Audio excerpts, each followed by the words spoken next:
Hey guys, and welcome back to this channel. In this video, I'll be showing you guys how you can generate a song from a text on CapCut PC. So go to text here and add the text to track. And I'm just going to type hello everybody.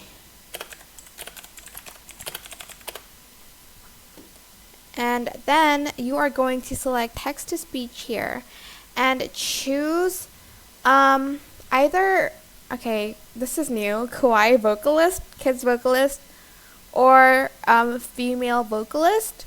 Those three will give you a song. The rest will just say the words.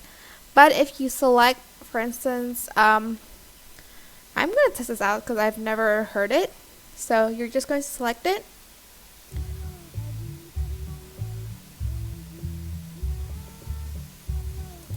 And select start reading, and it's going to apply the text to speech. And as you can see, this has been added, which is like the track that we got from this text. So that's it. I hope this tutorial was helpful for you guys. Don't forget to like, comment, share, and also subscribe to this channel if you haven't done that already. If you have any questions, just leave it in the comment section down below, and I will try my best to answer them all for you. Thank you so much for watching. Bye!